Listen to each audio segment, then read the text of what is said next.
Bismillahirrahmanirrahim. Assalamualaikum warahmatullahi wabarakatuh. Waalaikumsalam warahmatullahi wabarakatuh. Sehat semuanya? Waalaikumsalam warahmatullahi Ibu. Sehat ya? Kelihatan nih dari wajah-wajahnya. Alhamdulillah nih anak kelas MIPA 1 sudah pada kumpul. Kelihatan sudah banyak sekali ya. Ini masih pada masuk. Sebelum memulai pembelajaran, Ariandi coba pimpin doa, Ariandi. Ayo. Ya teman-teman, sebelum kita belajar, kita mau berdoa, mulai.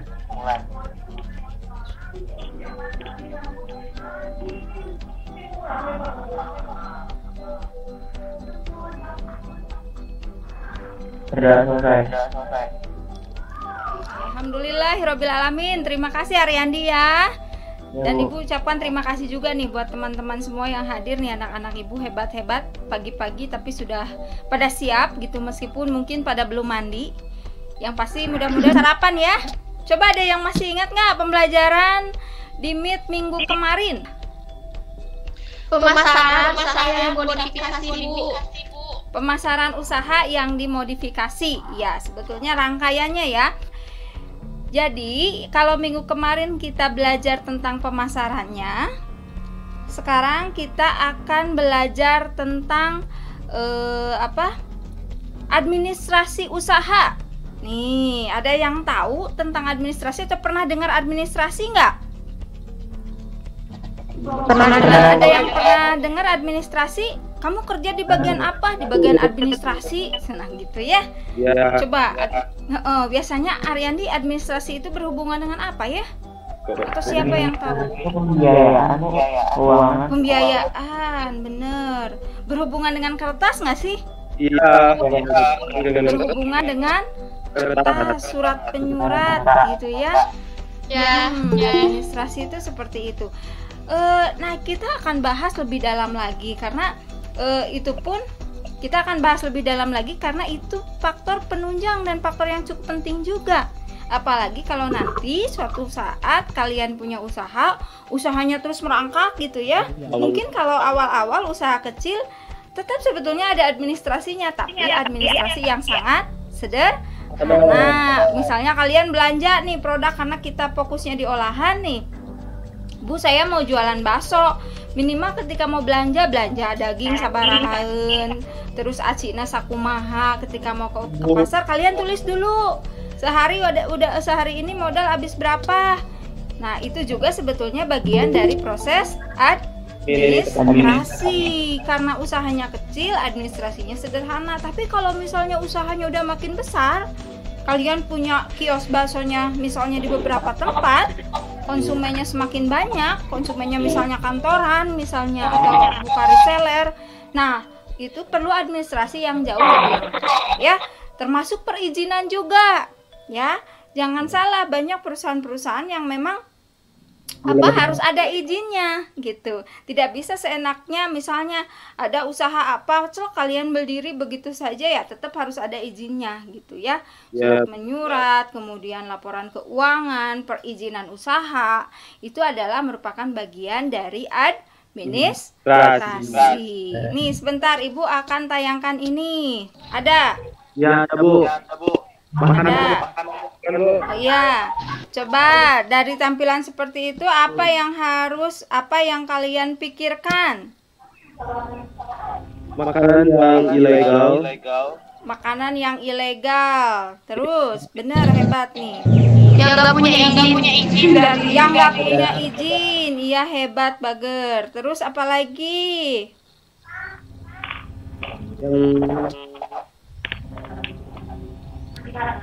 Yang nggak ada Yang nggak ada BPOM-nya. Nah, itu apa yang akan kita bahas sekarang mengenai administrasi usaha. Salah satunya itu tentang perizinan usaha ya, seperti itu. Sekarang akan Ibu presentasikan tentang administrasi usaha ya. Disimak dulu, nanti kalau ada pertanyaan boleh kalian di stopkan ibunya. Bu, saya mau bertanya, boleh ya? Atau nanti ibu kasih kesempatan. Iya, Bu. Ini administrasi usaha, ini kompetensi dasarnya, silahkan bisa kalian baca. Terus ini tujuannya. Coba siapa yang mau baca tujuannya? Surya. Sok, Mangga Surya. Tujuan pembelajaran. 1. Memahami administrasi usaha pengolahan makanan khas daerah yang dimodifikasi dari bahan pangan nabati dan hewani dengan tepat. Kedua, memahami proses pengurusan administrasi usaha makanan khas daerah yang dimodifikasi dari bahan pangan nabati dan hewani dengan tepat. Yang ketiga, menyusun administrasi usaha pengolahan makanan khas daerah yang dimodifikasi dari bahan pangan nabati dan hewan dengan tepat. Iya, alhamdulillah. Terima kasih Surya. Ya, ini tujuan pembelajarannya. Ini definisinya. Sebentar ya.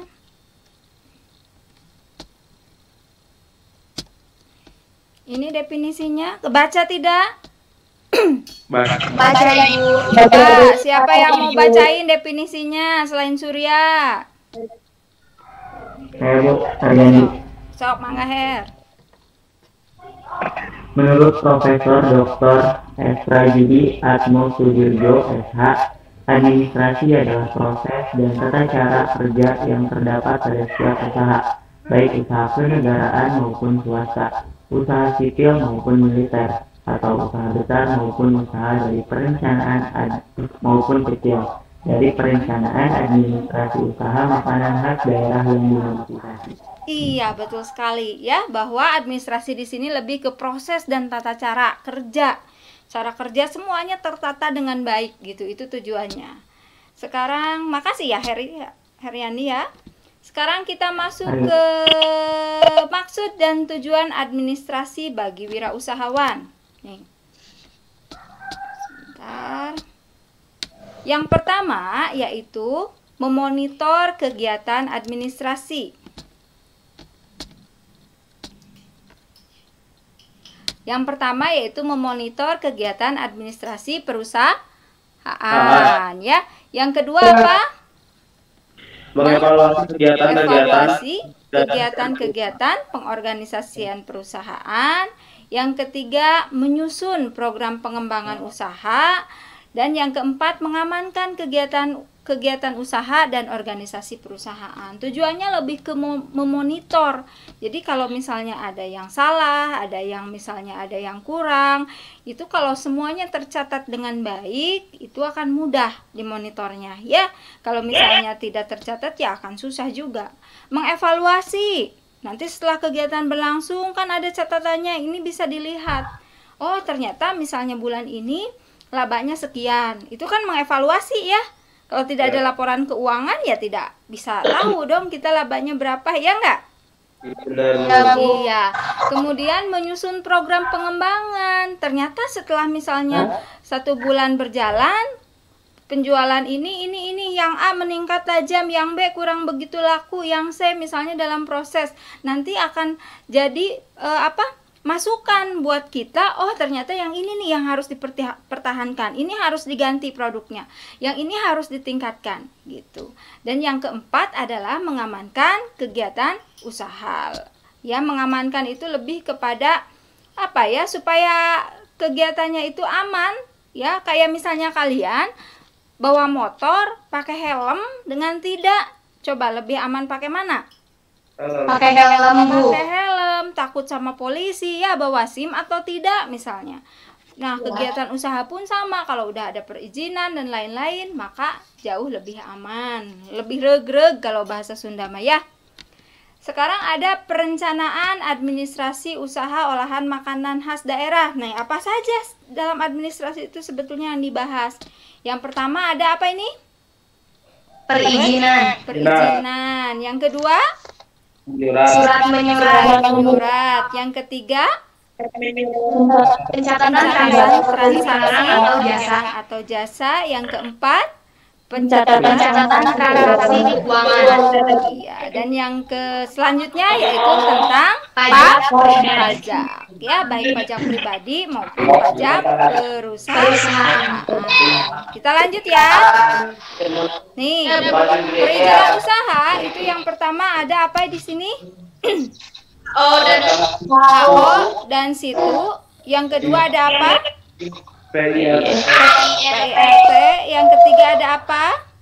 SIUP, SIUP. Dan yang keempat ada DPO. BPOM. Ada yang sudah tahu empat-empatnya? tidak. Mau Ibu jelasin tidak? Mau. Ibu jelasin satu-satu ya. Nih, bentar. Ibu jelasin satu-satu. Oke, yang pertama tadi apa? HO dan Situ. HO dan situ.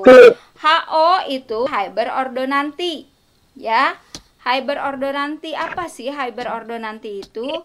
Surat yang menunjukkan tidak keberatan terutama dari tetangga sekitar supaya diizinkan. Kalau tetap tidak diizinkan ya tidak boleh memaksakan. Karena secara peraturan HO itu harus ada tanda tangan dari tetangganya. Ya. HO itu sebagai syarat pembuatan situ. Nah, sekarang balik lagi ke situ. Apa situ? Surat izin tempat usaha. Ya. Jadi meskipun itu rumah saya, mau dijadiin apapun terserah saya, nggak bisa ya Bager. Harus ada situnya, surat izin tempat usaha. Makanya kalau kalian pernah dengar ada pabrik atau ada home industry yang ditutup sama pemerintah. Pernah dengar kalau nonton TV atau mungkin menonton gitu ya? Nah, ditutup misalnya pabrik karena dianggap ilegal. Nah, ilegal di situ bukan berarti yang dijualnya itu produk ilegal, bukan. Ya, produknya halal juga kalau misalnya situnya tidak ada, tapi biasanya skala besar ya. Kalau skala kecil mah misalnya lotek, ceiis ya, nggak penting ada situ juga ya, itu mah ya gitu. Biasanya untuk home industry yang jualannya massal, banyak produknya kemana-mana, sementara situnya tidak adanya. Jangan sampai seperti itu ya. Tadi HO sudah, kemudian ada situ, apalagi selanjutnya? PIRT. Nah, PIRT, Bagar PIRT? Produk industri rumah tangga. Produk industri rumah tangga, pinter ningan harebat, berarti sok nyidik-nyidiknya. Kalau kalian jajan itu di kemasan tuh suka ada PIRT, berjejer tuh nomornya. Ya, itu bukan nomor lotre ya, tapi nomor PIRT. Artinya kalau ada PIRT-nya, produk tersebut berarti sudah terdaftar ya, meskipun baru itu produknya produk rumah tangga skala home industry tapi sudah didaftarkan. Selanjutnya apa lagi? Selanjutnya apa lagi? SIUP. Nah, SIUP. Apa itu SIUP? Surat izin usaha perdagangan. Nah, situnya sudah punya, tempatnya sudah legal. Buat produk, belum berarti produknya bebas diperjualbelikan. Ya. Sebelum ada SIUP, surat izin usaha perdagangan. Jadi baru legal itu membuat saja di tempat itu. Tapi untuk sampai memperjualbelikan perlu lagi yang namanya SIUP. Ini panjang ningannya prosesnya. Memang itu yang harus dilewati dan memang itu tahapan-tahapan yang harus kalian kerjakan kalau nanti kalian buka usaha. Kelihatan berat, tapi kalau sudah dijalani, kalau sudah punya ya regreg lah. Nah, ini Ibu lihat contoh-contohnya. Kelihatan tidak? Ya, Bu. Kelihatan, Bu. Ini contoh HO, tuh lihat. Memberikan izin gangguan kepada Sutono, pekerjaan wira swasta, nih bisa kalian lihat. Dengan ketentuan sebagai berikut, HO pada tempat yang mudah-mudahan segala macam ya. Ini yang mengeluarkannya HO siapa? Bupati, ya, Kepala Badan Penanaman Modal. Jadi Kepala Badan Penanaman Modal Perizinan Terpadu. Kabupaten Karimun kalau ini, berarti di Garut pun ada Kabupaten Garut. Itu HO. Nah, ini contoh situ. Kelihatan tidak? Iya, ada. Ada. Surat izin tempat usaha. Sama nih, yang mengeluarkannya Dinas Pelayanan Perizinan Terpadu. Ya. Kalau ini dari pemerintah Provinsi Batam. Berarti kalau kita nyarinya di pemerintah Provinsi Jawa Barat, ya. Nama toko katanya Nagoyo Dektro, alamat Ruko Mega, badan usahanya penjualan online. Tuh, jualan online saja tetap ternyata harus ada situnya. Ya, itu situ. Nah, ini SIUP. Lihat SIUP. Surat izin usaha perdagangan SIUP ada ujungnya nih kecil. Ya, tapi udah kecil versi mereka ya. Kecilnya itu berapa? 50 juta ke bawah. Jadi kalau misalnya modalnya 50 juta itu masih siup kecil gitu. Ada menengah, ada besar.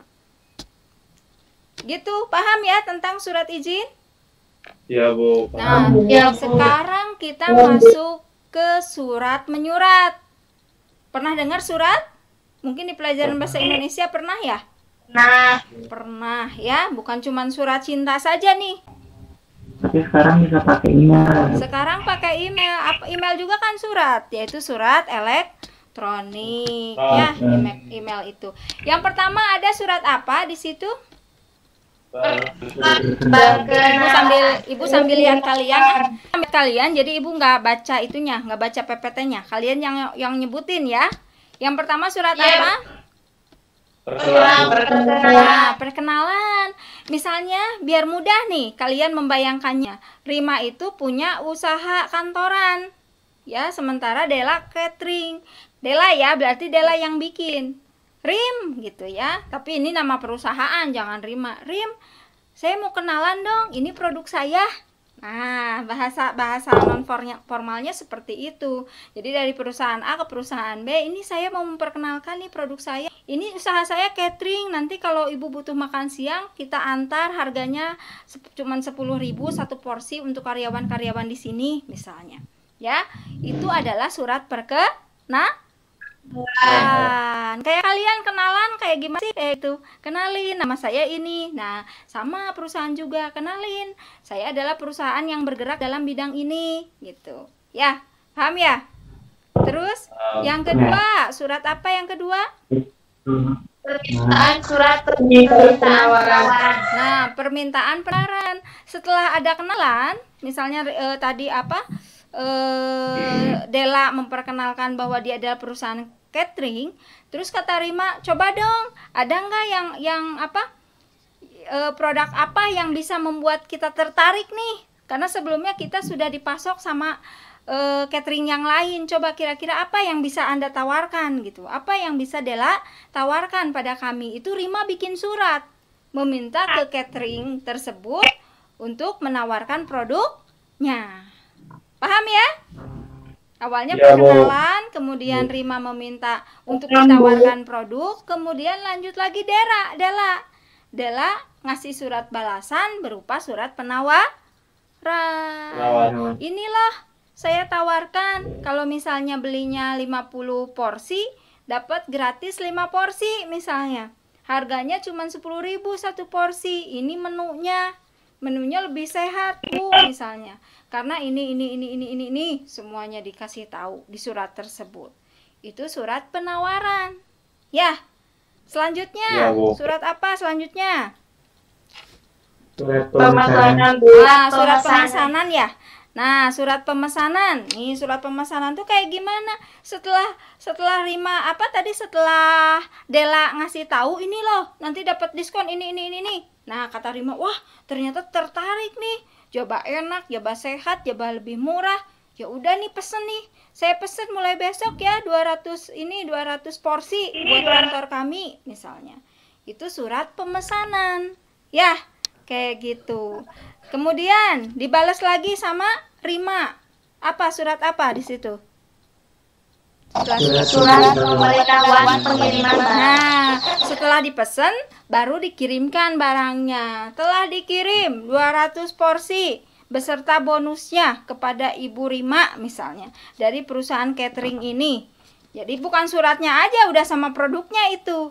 Ya. Lanjut lagi, surat apa? Pengaduan. Nah, surat pengaduan. Nah, kalau surat pengaduan ketika datang produknya ternyata segerima teh nah handingan bonusna teh bet kurang ya. Harusnya kalau beli 200 teh bonusnya sekian ya, kurang 2 bungkus. Boleh ngadu ya? Boleh, itu kan hak konsumen. Ya, nanti bikin surat ke pihak Dela bisa di OP di jalan gitu ya. Dela misalnya ternyata kurang nih porsinya. Cuman ada sekian, itu adalah surat pengaduan. Iya, setelah surat pengaduan apa? Setelah Surat pengiriman pembayaran. Surat pengiriman pembayaran, dibayarlah. Gitu. Ini contoh-contohnya, bisa kalian lihat? Ya. Itu Ya, contoh Bu. surat perkenalan. Ini surat Ya, Bu. pemesanan barang. Ibu nggak ngasih contoh semuanya ya. Hanya beberapa surat. Bisa kalian searching sendirilah. Tadi kayak surat penawaran kayak gimana. Banyak contoh-contohnya. Ini pemesanan barang nih. Ya. Ini masih pemesanan. Ini pengiriman, setelah dipesan barang dikirimkan. Nah, ini contoh surat pengaduan kerusakan. Ternyata ada yang rusak yang tadi ya, Ibu bahas surat pengaduan. Ini pengiriman pembayaran, yang poin terakhir ketika membayar. Paham sampai situ?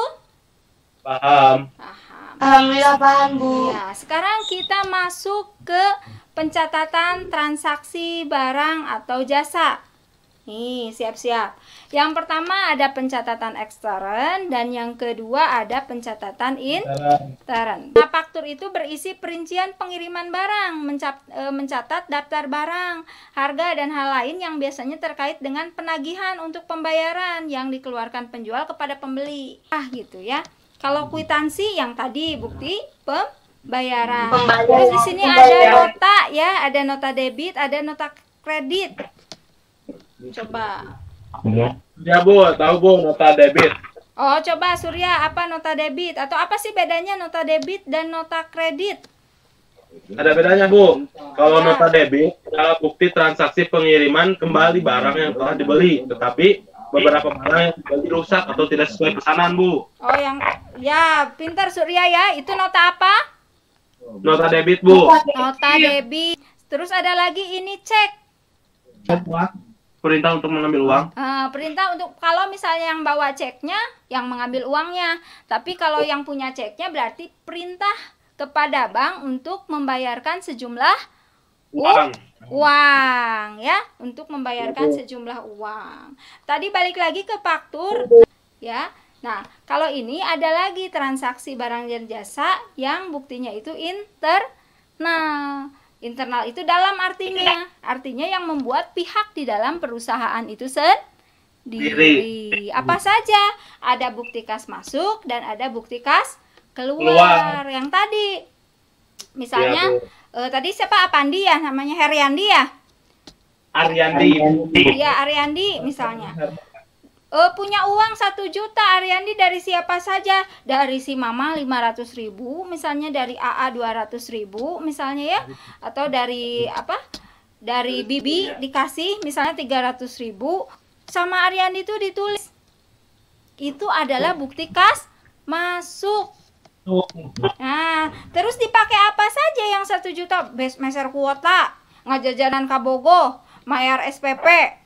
Gitu. Itu kalau personal, kalau orang ya. Perusahaan sekarang ceritanya gimana? Kalau perusahaannya sama, pemasukan perusahaan dari apa saja, misalnya dari modal pemilik, pinjaman dari bank ya, dari hasil penjualan, kas masuk ya. Siapa itu semua kas masuk. Kemudian sama perusahaan dikelola uang tersebut, dibeliin bahan baku, misalnya dibeliin apa, dibayarkan pegawai, maka itu bukti kas keluar, semuanya tercatat. Jadi ada arus masuk, ada arus keluar. Ini contohnya, coba lihat. Ini faktur. Nah, sekarang kita masuk ke pajak. Coba. Kita masuk ke pajak. Ini secara ringkas saja ya, bahwa setiap perusahaan tentu saja harus membayar pajak. Tapi ingat, yang diharuskan itu sebetulnya membuat NPWP, ini nih, nomor pokok wajib pajak, baik pribadi atau perusahaan. Yang kedua itu melaporkan, ya, SPT tahunan, itu yang penting. Nanti dari SPT tahunan itu akan kelihatan apakah kita layak untuk membayar pajak atau tidak. Jadi jangan juga berpikir, Bu, Ari nanti kalau udah punya NPWP apakah kita tiap tahun harus bayar pajak? Kalau misalnya ternyata setelah dihitung penghasilan kita kurang dari yang ditentukan, misalnya 5 juta sekian penghasilan rata-ratanya. Ada ketentuannya soalnya, Bager ya. Ya, kita nggak usah membayar pajak, nanti akan otomatis bahwa pajak yang dibayarkan adalah 0 rupiah. Jadi jangan takut. Tapi kalau angkanya besarnya eta mah wayahna atuh harus bayar ya. Seperti itu. Warga negara yang baik ya harus taat bayar pajak. Karena buat kalian sendiri, nanti buat listrik, buat jalan, usahanya juga jadinya lancar. Ini contoh dari SPT tahunan nih yang harus dilaporkan. Tuh, jenis usahanya, ada periode pembukuan. Itu contoh-contohnya. Nah, anak-anak materi udah selesai ya. Selanjutnya kita akan mengerjakan LKPD. Kita akan kerjakan Ya, Bu. LKPD. LKPD-nya apa? Bentar, ini ada yang mau masuk. LKPD-nya seperti apa? Silahkan, itu sudah ya? Ya, Ada Bu, udah, LKPD-nya udah, ada Bu. ya? Nah, coba lihat di sini langsung ada materinya juga ada. Nih, buatlah kelompok diskusi, satu kelompok 2 orang tadi sama Ibu udah di-share di grup WA. Kelompoknya siapa saja. Ya, diskusi bisa menggunakan media WhatsApp. Kenapa cuma 2 orang? Biar mudah. Bu, misalnya mau 3 orang ya silahkan itu mah ya. Tugas 1 dan 2 dikerjakan, digabungkan, kirim jawaban dalam bentuk video ke Google Classroom. Apa tugas satunya? Di sini coba lihat, ada logo apa? Kelihatan tidak? Halal. Logo halal. Oke. Ketika kita memiliki usaha olahan makanan, tentunya selain perusahaan kita memiliki surat-surat yang legal, maka tak kalah penting produk makanan kita sudah bersertifikat halal. Diskusikan bersama kelompok kalian bagaimana agar produk usaha makanan khas daerah yang kalian miliki memiliki sertifikat halal ya. Kemudian tugas yang kedua, paham yang ke satu paham tugasnya? Paham, Bu. Yang kedua, setiap kelompok membuat salah satu contoh surat penawaran produk olahan makanan khas daerah yang kalian miliki kepada calon konsumen itu. Sok mangga, silahkan kerjakan. Anak-anak 20 menitnya sudah habis. Silahkan Ya, Bu. masing-masing Udah. kelompok boleh menyampaikan hasil LKPD-nya. Mangga, kelompok mana dulu? Kelompok aku, Bu. Oh iya, sok mangga kelompoknya Rima. Gimana? Rim. Kelompok berapa Rima teh? Kelompok aku. Ya, sok mangga Rim. Bismillahirrahmanirrahim, Ibu. Saya Rima Siti Karima dari kelompok 1. Setelah Ibu meminta untuk mengerjakan LKPD, ada beberapa poin yang bisa Rima ambil dan kelompok 5. Yang pertama yaitu poin pertama, memahami persyaratan sertifikasi halal dan mengikuti pelatihan SJH.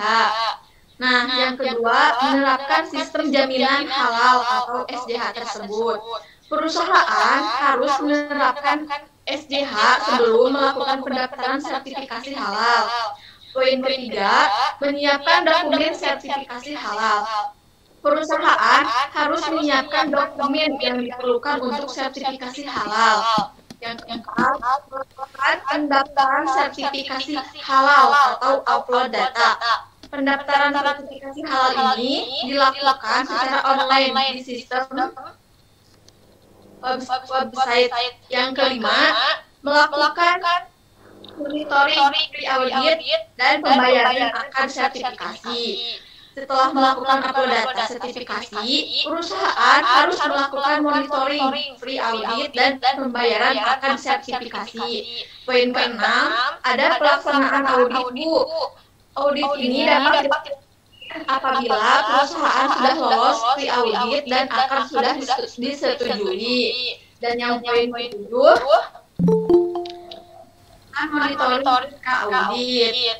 Nah, setelah melakukan upload data sertifikasi, perusahaan harus melakukan monitoring pasca audit.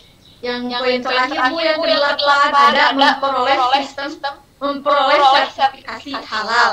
Perusahaan dalam bentuk soft copy digital. Iya, terima kasih ya buat kelompok 1. Rima sama siapa Rima satu kelompoknya? Sama Dela Wulandari. Ya, Rima sama Dela terima kasih banyak. Ya, barusan Ibu juga mendengar dari kelompok 2, 3 dan lain-lain juga sudah disampaikan LKPD-nya, udah bagus-bagus jawabannya gitu ya. Alhamdulillah, berarti itu menunjuk ya bahwa kalian sudah memahami materi di pertemuan kali ini. Anak-anak, waktu sudah mau berakhir pembelajarannya ya. Sebelum itu, Ibu ingin kalian menyampaikan kesimpulan dari pertemuan kali ini. Siapa yang mau menyampaikan? Mangga kesimpulan. Kelompok saya, Bu. Iya, mangga. Siti ya? Ya. Iya, mangga Siti.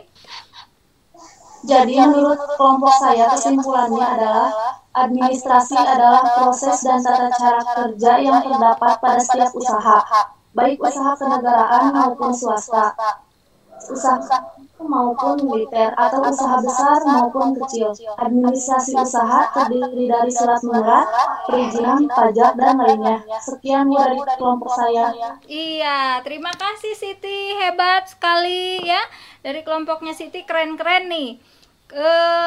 Kesimpulan dari kelompok yang lain pun sudah disampaikan. Ibu rangkum bahwa memang administrasi ini tahapan yang sangat penting, prosedural memang, tapi harus dilakukan ya, baik dari mulai administrasi usahanya itu berupa perizinan yang tadi, kemudian surat menyurat, urusan keuangan, pajak, dan lain-lain. Prosesnya harus kalian lewati kalau kalian ingin jadi pengusaha yang sukses ya, biar lancar nanti usahanya, tentunya seperti itu arahnya. Terima kasih. Ada yang mau menyampaikan refleksi untuk pembelajaran kali ini? Saya, Bu. Iya, sok mangga, Adel. Alhamdulillahirrahmanirrahim, Bu ternyata sangat senang mempelajari materi kali ini. Dan materi ini akan menjadi bekal bagi kami apabila kami menjadi salah satu seorang pengusaha yang sukses. Amin. Semoga kita semua menjadi salah satu dari pengusaha yang sukses. Semoga juga di pembelajaran selanjutnya banyak teman-teman yang ikut serta dalam pembelajaran kami. Terima kasih. Amin ya Allah ya Rabbal Alamin. Amin kan sama semua ya. Mudah-mudahan ini doanya didengar oleh Allah Subhanahu wa Ta'ala. Ya, alhamdulillah semuanya sudah disampaikan. Tapi sebelum pembelajaran ini berakhir, silahkan itu ada handout buat pertemuan minggu ini sama pertemuan minggu depan ya. Minggu depan kita akan membahas tentang perencanaan usaha. Silahkan kalian baca-baca. Udah Ibu share sebetulnya. Handoutnya udah Ibu share di Google Classroom. Kemudian jangan lupa juga kerjakan evaluasinya. Ya, evaluasinya itu ada di Google Form ya. Pastinya bentuknya seperti ini ya. Tulis identitas, nama, kelas, kemudian silahkan nanti kalian jawab ya. Seperti itu. Sebelum berakhir kita baca hamdalah bersama-sama ya. Alhamdulillah. Terima kasih anak-anak kelas MIPA 1 ya. Atas kehadirannya, keaktifannya gitu. Mohon maaf kalau Ibu banyak kekurangan kesalahan. Billahi taufiq wal hidayah. Wassalamualaikum warahmatullahi wabarakatuh. Assalamualaikum warahmatullahi wabarakatuh.